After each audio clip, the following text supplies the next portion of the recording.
Este ano que eu altero não, mas pode abrir o portanto, é esta que vocês vão passar. Que é a responsabilização da exato.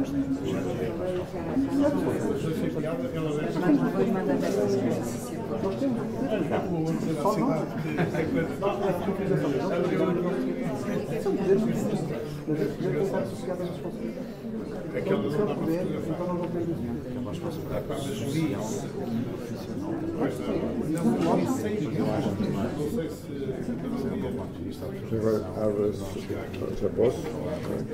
Abre-se só para ver se fico. Não. Ok. Então é isso.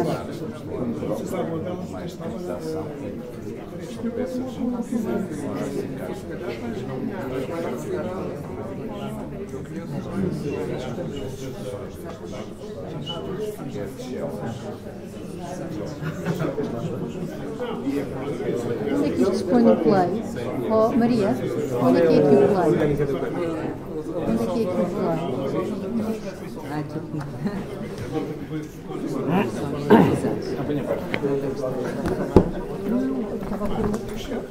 Quem está a falar agora primeiro? Desculpe o seu nome. Pedro Baganha. Eu Pedro Baganha ou eu? Muito gosto. Muito gosto. Já aqui tem o seu? Não tem apresentação. Eu ia pôr aqui onde será que não tinha. Eu estava a perguntar como é que se põe o play.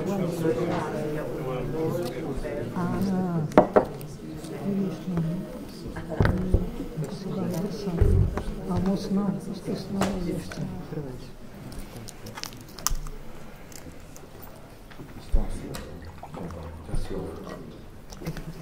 Bom, vamos agora à segunda parte desta nossa primeira mesa redonda do Colégio de Património Arquitetónico. Queria começar por fazer uma nota introdutória ao vereador Pedro Baganha, que será o nosso próximo convidado, arquiteto, aluno de doutoramento na Faculdade de Arquitetura da Universidade do Porto e vereador do Pelour do Urbanismo e do Espaço Público do Património da Câmara Municipal do Porto. Agradeço a sua presença, a todos nós. Ficamos a ouvi-lo, deixando um pouco aqui a sugestão que tínhamos preparado anteriormente enfim, na qualidade de figura que está ligada à autarquia do poder político e profissional, deixaríamos aqui uma questão que era, dentro da especificidade da atividade que exerce, portanto, profissional e política, gostaríamos de partilhar a sua reflexão sobre o processo de licenciamento dos projetos de reabilitação, as questões que se põem e as questões, inclusive, da responsabilização dos autores dos projetos. Um dos mais frequentes problemas que os projetistas identificam nos processos de licenciamento prende-se com as incompatibilidades e contradições na legislação e nas diferentes visões que as entidades licenciadoras têm sobre o património. Essas dificuldades também são certamente sentidas pelos licenciadores e, nesse caso, quais são os principais problemas identificáveis no caso do Porto e eventuais soluções ou correções que possam refletir e contribuir para a sua intervenção. E passava-lhe a palavra agora. Muito obrigado.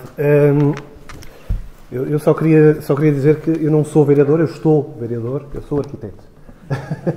Portanto, estou entre colegas e na nossa casa. Muito obrigado pelo convite que a Ordem dos Arquitetos me fez. Eu vou fazer uma coisa arriscadíssima com arquitetos, que é, eu não tenho uma apresentação com imagens e tenho um texto para ler. Portanto, eu espero que não comecem a cair de sono. Eu prometo ser breve e vou tentar ser o mais assertivo possível.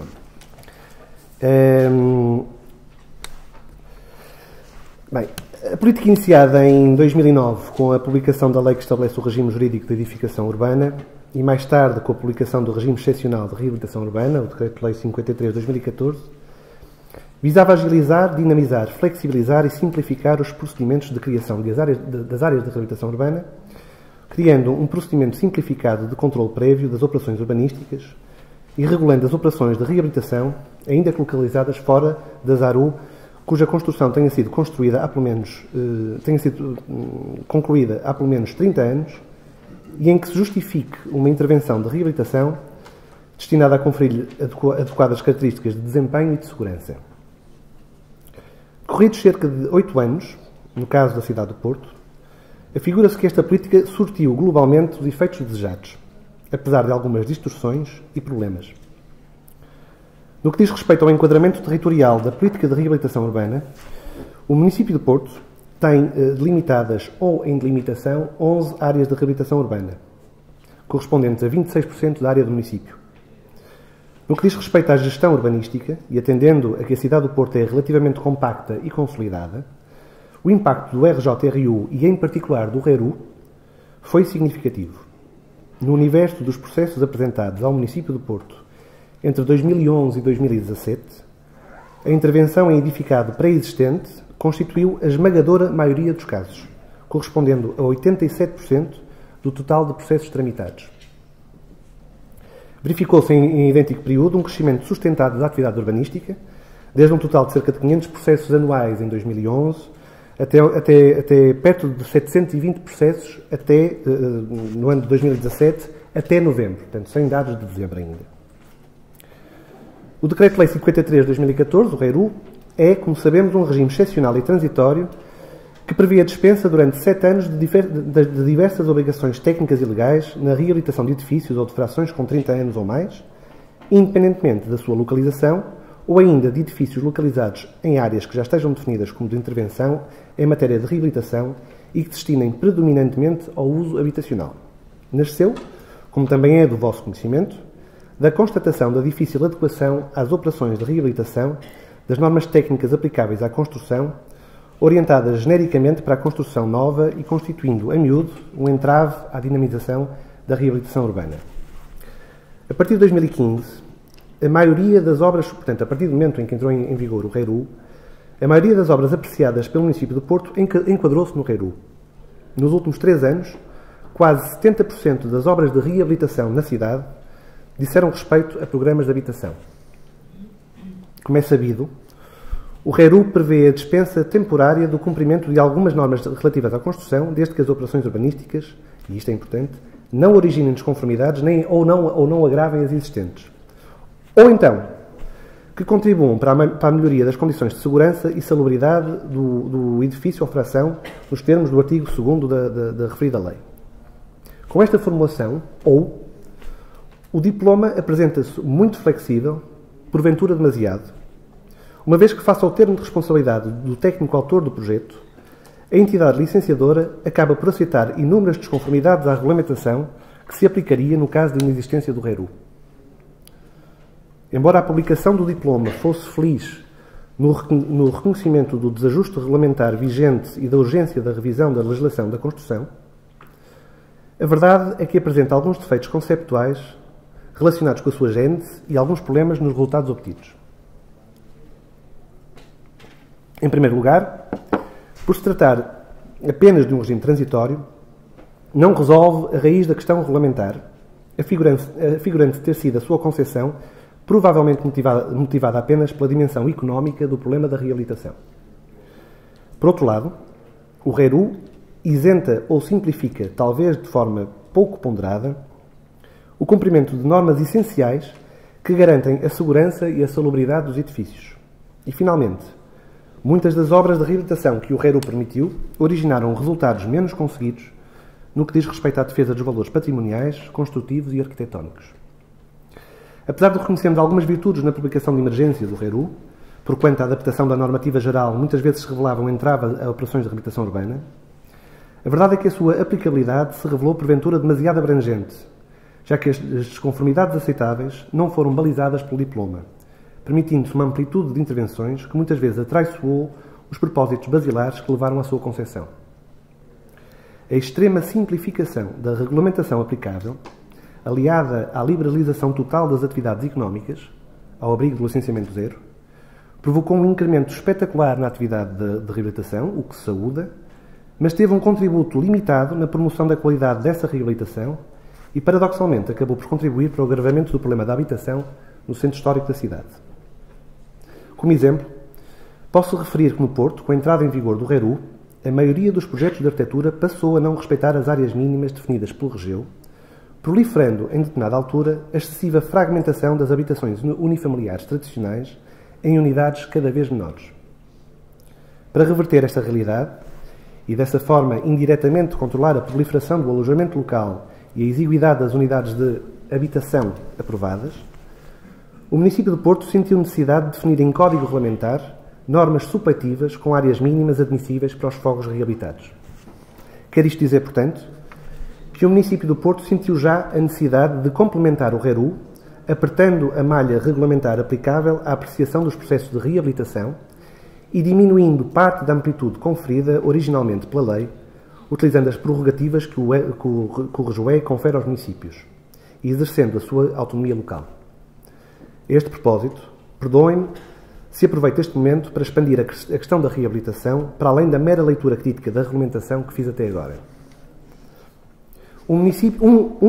Qualquer município, trata basicamente de políticas territoriais. As principais ferramentas de implementação dessas políticas são, no essencial, três: o discurso, a intervenção e a regulamentação. E aqui incluo também a fiscalidade. Só as duas primeiras dependem exclusivamente da iniciativa municipal. A verdade é que a última se encontra relativamente limitada por aquilo que considero ser uma excessiva ingerência do Estado Central na autonomia das autarquias locais. Muito dos problemas com que os municípios maiores se confrontam, em particular os do Porto e Lisboa, dizem respeito a matérias cuja responsabilidade está na esfera do Estado Central, ou então a outras, que, competindo às autarquias, esbarram frequentemente em inércias dos organismos centrais. O primeiro exemplo desta distorção que refiro é, precisamente, a famigerada questão do alojamento local. Eu sei que não preciso explicar a esta audiência que a responsabilidade pelo licenciamento desta atividade não compete aos municípios. Reconheço, simultaneamente, a importância que a atividade tem na reabilitação da cidade histórica e no complemento da atividade económica que origina. No entanto, as suas consequências mais nefastas estão a provocar, inegavelmente, desafios profundos à sustentabilidade de algumas políticas de cidade que pretendemos implementar e para as quais nos faltam ferramentas operativas. Outro exemplo que posso referir diz respeito ao Instituto Legal do Direito de Preferência, prerrogativa que o município do Porto começou a tentar utilizar há pouco mais de 1 ano e meio. Eu disse tentar utilizar porque demasiadas vezes o seu exercício na prática esbarrou com normas legais e procedimentos do Tribunal de Contas que, sinceramente, considero incompreensíveis. Cito como exemplo a obrigatoriedade de pagamento dos emolumentos do Tribunal ter que ser feita pelo vendedor e não pela Câmara Municipal adquirente. Perguntarão o que acontece, por exemplo, se o vendedor não puder pagar os ditos emolumentos por insuficiência económica. Na prática, esse não pagamento compromete a aquisição por parte do município, garante-se desta forma a prossecução do interesse público. Mas há pior. No caso de o vendedor do imóvel ter uma qualquer dívida ao Estado, o Tribunal de Contas não dá parecer positivo. O que isto quer dizer é que, desta forma ínvia, qualquer vendedor pode escapar ao exercício do direito de preferência se propositadamente contrair uma dívida junto do Estado. Isto não faz sentido. Isto elimina este instituto legal. O último exemplo da atuação centralizadora do Estado diz respeito ao IMI e à fixação dos seus limiares e isenções pela Administração Central. Pergunto, não deverá ser dado aos municípios a capacidade de definirem de forma mais lata a política fiscal que impende sobre a propriedade, dessa forma definindo políticas e prioridades? Será que os problemas da cidade de Lisboa ou da cidade do Porto aconselham uma mesma política fiscal do que, por exemplo, as cidades de Évora ou de Bragança? Fará sentido que seja o Estado a tutelar de forma centralizada a receita que os municípios pretendem arrecadar com as suas políticas de solo? Será esta a melhor forma de usar a fiscalidade para promover a reabilitação? Em Portugal, o problema da reabilitação urbana é um dos pilares fundamentais de uma qualquer política integrada de cidade. Ela constitui um problema económico, social e cultural. A sua resolução depende de múltiplos fatores e dimensões e da responsabilidade conjugada de múltiplos intervenientes. No que diz respeito à intervenção no edificado existente, na sua reutilização e transformação, a primeira linha de defesa contra pulsões destruidoras dos valores existentes deve competir ao arquiteto, na sua autonomia disciplinar e profissional. A matéria de trabalho do arquiteto quase nunca é exclusivamente privada. O poder legalmente conferido aos arquitetos de transformar fisicamente o território e a cidade está necessariamente associado à responsabilidade no exercício da defesa do bem comum. O primeiro responsável pela qualidade do património que construímos é o seu autor, e não a administração tutelar. A esta, e em particular ao Estado Central, compete como primeira missão a definição de normas e padrões de atuação que garantam a harmonização e a coerência das diversas políticas urbanísticas, necessariamente diversas ao longo de todo o território nacional. Mas é aos municípios, as estruturas mais descentralizadas da administração pública, que compete a implementação concreta das diversas políticas territoriais e de cidade e a garantia da conformidade das operações de reabilitação com os padrões e normas exigíveis para a qualificação do ambiente urbano. Os municípios são, como sabemos, as estruturas de poder mais conhecedoras das diversas matizes que o problema da reabilitação assume no todo nacional. Acredito, por isso, que a valorização do seu papel é a forma mais eficaz de garantir a sustentabilidade e a qualidade das políticas de reabilitação urbana. Termino saudando a pertinência deste encontro e a atenção que a Ordem dos Arquitetos com ele revela relativamente à importância de uma revisão da regulamentação aplicável à reabilitação urbana, e faço votos que o esforço que o Governo encetou nesta normalização seja o início da montagem de um verdadeiro e abrangente Código da Construção, cuja falta é incompreensível num país tão dependente da qualidade das suas cidades, para a competitividade da sua economia e para o bem-estar da generalidade dos seus cidadãos. Muito obrigado.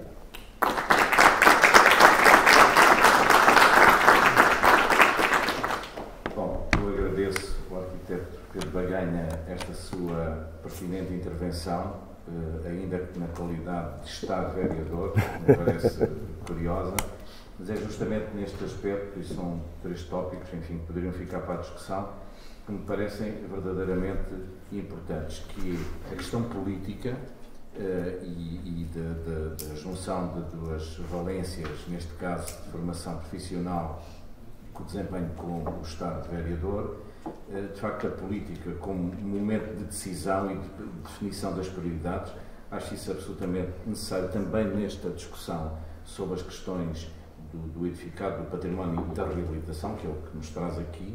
Fala depois num outro aspecto que me parece também muitas vezes não focado, que é a relação do poder municipal com o poder central de definição de âmbitos, parâmetros e áreas de intervenção, e numa magna questão que é a fiscalidade, que de facto me parece que é decisiva em muitas questões de intervenção, e sobretudo até de investidores, como se designou agora. E depois chamar a atenção também por um aspecto que gostaria de ver discutido, que é o papel do arquiteto, da qualidade do arquiteto, das suas competências e, de facto, na defesa do bem comum, como designou, e das questões da responsabilidade profissional que não se devem demitir e que devem assumir de pleno. E, portanto, parece-me que são questões essenciais de muitas outras importantes que nos trouxe e que gostaria, eventualmente, se entenderem, depois de pôr à discussão. E, portanto, agradeço-lhe o seu contributo. Mas discutimos depois, não é? Sim, a seguir. Eu propunha agora a intervenção do arquiteto Vítor Campos, que é a última intervenção que temos, e depois faríamos então um debate mais alargado a todas estas intervenções tão importantes que foram feitas até agora. Está bem assim? Sim.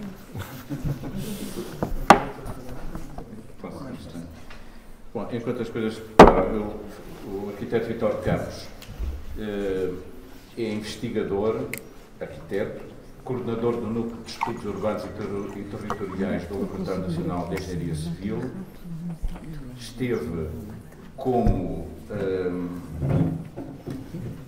especialista justamente no que temos abordado hoje bastante no RERU, o Decreto-Lei nº 53 de 2014, de 8 de abril, juntamente com João Branco Pedro, que penso também está entre nós. Mas justiça seja feita. Eu, em relação ao arquiteto Vítor Campos, e depois desta breve apresentação, também dirigíamos, enfim, alguma questão. Como investigador, gostaríamos que partilhasse a sua reflexão sobre as intervenções no património e no edificado, que urge modificar. Será pertinente um balanço, ainda que provisório, dos resultados da alteração do regime jurídico da reabilitação urbana, que falámos, através da comissão que foi estabelecida para estabelecer, na então definição do decreto-lei, das exigências técnicas mínimas para a reabilitação de edifícios antigos. Portanto, seja bem-vindo e aguardamos com expectativa Obrigado, a sua Fernando. intervenção. Boa tarde a todos. Eu queria, em primeiro lugar, agradecer o convite para estar aqui hoje convosco e vos dirigir algumas palavras sobre este tema, em especial ao Fernando Salvador e ao João Appleton. Convite que tive todo o gosto em aceitar desde o primeiro momento. Ao ponderar o que vos vinha dizer, acabei por me decidir por um conjunto de notas em torno desta questão, como adequar as normas técnicas de construção à reabilitação de edifícios, que é a questão, no fim de contas, também que está colocada ao grupo de trabalho constituído para desenvolvimento do projeto RCR, Reabilitar como Regra. E, embora, digamos, participe no conjunto com o conjunto dos colegas que integram o projeto RCR, participe através do LNEC nesse esforço, aquilo que eu vou dizer aqui hoje